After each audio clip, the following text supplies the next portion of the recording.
ദൈവത്തിന് മഹത്വം. നമ്മുടെ പ്രതിദിന ആഹാരം മെയ് 28. ആത്മാവിനു മാത്രം ചെയ്യാൻ കഴിയുന്നത്. എല്ലാവരും പരിശുദ്ധാത്മാവ് നിറഞ്ഞവരായി ആത്മാവ് അവർക്ക് ഉച്ചരിപ്പാൻ നൽകിയതുപോലെ അന്യഭാഷകളിൽ സംസാരിച്ചു തുടങ്ങി. പ്രവർത്തികളുടെ പുസ്തകം 2-ാം അധ്യായം 4-ാം വാക്യം. 94 വയസ്സുള്ള ജർമ്മൻ ദൈവശാസ്ത്രജ്ഞനായ ജർഗൻ മോൾട്ട്മാൻ എഴുതിയ പരിശുദ്ധാത്മാവിനെ കുറിച്ചുള്ള ഒരു പുസ്തകത്തിന്റെ ചർച്ചയ്ക്കിടെ ഒരു അഭിമുഖക്കാരൻ അദ്ദേഹത്തോട് ചോദിച്ചു, നിങ്ങൾ എങ്ങനെയാണ് പരിശുദ്ധാത്മാവിനെ പ്രവർത്തനക്ഷമമാക്കുന്നത്? നിങ്ങൾ ഒരു ഗുളിക കഴിക്കുമോ? ഫാർമസ്യൂട്ടിക്കൽ കമ്പനികൾ അഥവാ ആത്മാവിനെ വിതരണം ചെയ്യുന്നുണ്ടോ? മോൾട്ട്മാന്റെ പുരികങ്ങൾ ഉയർന്നു. തല കുലുക്കി അദ്ദേഹം ചിരിച്ചു. ഉച്ചാരണഭേദമുള്ള ഇംഗ്ലീഷിൽ മറുപടി പറഞ്ഞു, എനിക്ക് എന്ത് ചെയ്യാൻ കഴിയും? ഒന്നും ചെയ്യേണ്ടതില്ല.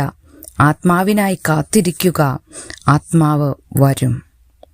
നമ്മുടെ ഊർജവും വൈദഗ്ധ്യവുമാണ് കാര്യങ്ങളെ സംഭവിപ്പിക്കുന്നത് എന്ന നമ്മുടെ തെറ്റായ വിശ്വാസത്തെ മോൾട്ട്മാൻ ഉയർത്തിക്കാട്ടി. ദൈവം കാര്യങ്ങൾ സംഭവിപ്പിക്കുന്നുവെന്ന് പ്രവർത്തികൾ വെളിപ്പെടുത്തുന്നു. സഭയുടെ തുടക്കത്തിൽ അത് മാനുഷിക തന്ത്രവുമായോ ശ്രദ്ധേയമായ നേതൃത്വമായോ യാതൊരു ബന്ധവുമില്ലായിരുന്നു. പകരം പരിഭ്രാന്തരും നിസ്സഹായരും അമ്പരപ്പുള്ളവരുമായ ശിഷ്യന്മാരിരുന്ന മുറിയിലേക്കാണ് ആത്മാവ് കൊടിയ കാറ്റടിക്കുന്നത് പോലെ എത്തിയത്. അടുത്തതായി ഭിന്നതയുള്ള ആളുകളെ ഒരു പുതിയ സമൂഹത്തിലേക്ക് കൂട്ടിച്ചേർത്ത് ആത്മാവ് എല്ലാ വംശീയ മേധാവിത്വങ്ങളെയും തകർത്തു. തങ്ങളുടെ ഉള്ളിൽ ദൈവം ചെയ്യുന്നുണ്ടെന്ന് കണ്ട് ശിഷ്യന്മാരും ആരെയും പോലെ ഞെട്ടി.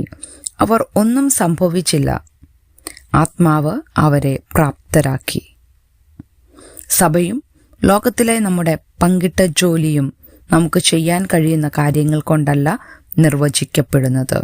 ആത്മാവിനും മാത്രം ചെയ്യാൻ കഴിയുന്ന കാര്യങ്ങളിൽ നാം പൂർണ്ണമായും ആശ്രയിക്കുന്നു.